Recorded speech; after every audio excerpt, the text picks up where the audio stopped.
पूर्व प्रधानमंत्री खालिदा जिया के रक्षा और सुरक्षा सलाहकार व सेवानिवृत्त मेजर जनरल फजले इलाही अकबर ने कहा, चुनाव कब होंगे इसे लेकर अभी तक कोई स्पष्ट रोड मैप नहीं है। इस देश की जनता पिछले 16 वर्षों से स्वतंत्र रूप से वोट देने का मौका नहीं पा सकी है। लोगों की अपेक्षाएं बहुत ऊंची हैं।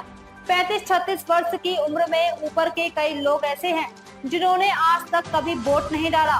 अब एक बड़ी उम्मीद है कि लोगों को वोट डालना चाहिए। मेरा मानना है कि जितनी जल्दी चुनाव हो उतना बेहतर है। सरकार ने पहले ही कह दिया है कि अगर कम सुधार किए गए तो चुनाव दिसंबर में होंगे और अगर बड़े सुधार हुए तो जून में होंगे। अंतरिम सरकार ने भी साफ कहा है कि 30 जून के बाद हम एक दिन भी ज्यादा नहीं रुकेंगे। मैं देख रहा हूं कि चुनाव अब निकट आ रहे हैं। यह सिर्फ समय की बात है और जनता की यही अपेक्षा है कि चुनाव हो और एक ऐसी सरकार चुनी जाए जो इस देश की असल समस्याओं से निपट सके। How do you evaluate the performance of the interim government under Chief Advisor Professor Mohammed Yunus, especially with no election announcement after several months? Yeah, thank you very much. I would like to thank you, your media in particular, for giving me a scope to answer some of the very interesting questions that's pertain to the present things. With regards to your first question, I would say the interim government has come at a time on a very difficult situation and a very difficult circumstances, and especially so after the exit of the fascist regime, which had destroyed almost one and every institution. The economy is in tatters. The law and order is absolutely very flimsical and not yet able to take into control. So in such a situations, people's expectations are obviously very high. But the ground reality with regards to implementation or expectations from this situation must be commensurate to the reality. So in that regard, I would like to give credit to interim government on certain actions, like they have controlled the spiral of the prices. They have tried to set the banking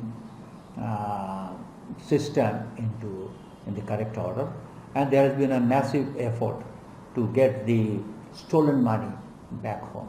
So these are I think, the very important things they have done. But at the same token, you have to understand that the challenges that this interim government faces, especially with regards to three key issues. The first issue is the reform.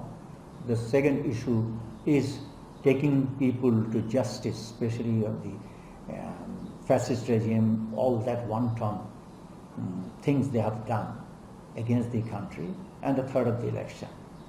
Of the two, the reform is a continuous process. There has been commissions, they are working on it, and now the parties are going on with various parties as to what are the priorities of the reform. There are agreements, there are disagreements in any society and a country which has not seen election for such a long time. There will be pressure on it, but people on the whole wants a reform. No political party have ever said they don't want it. It's the time frame that is in the conflict, and I think it is soon will be resolved through amicable understanding and discussion and parties with the political parties. With regards to the third issue, no clear roadmap with regards to when the election will be scheduled. You know that people of this country for the last 16 years have not had the scope to vote freely, and obviously the expectations of the people are very high. Today, who are over 35, 36 years old, they have never voted in their lifetime. And obviously, there is a big expectation that people must vote. I think the sooner the better. And the government has already said that if there are short reform, the election will be in December, long reforms in June. So there is not a very big difference. And you have seen that most of the parties, BNP said by December, Jamaat has said by February or even immediately after it. So there is not a big gap, and the interim government has also clearly said we will not stay a day extra than 30th June. So I see the election is imminent. So it's a matter of time, and people are expecting, and there should be an election, and there should be a party elected by the people to take into hand the real problem this country is facing. Thank you. Army Chief General Waqar-e-Zaman has hinted at early elections while the Chief Advisor seems hesitant. Do you see this as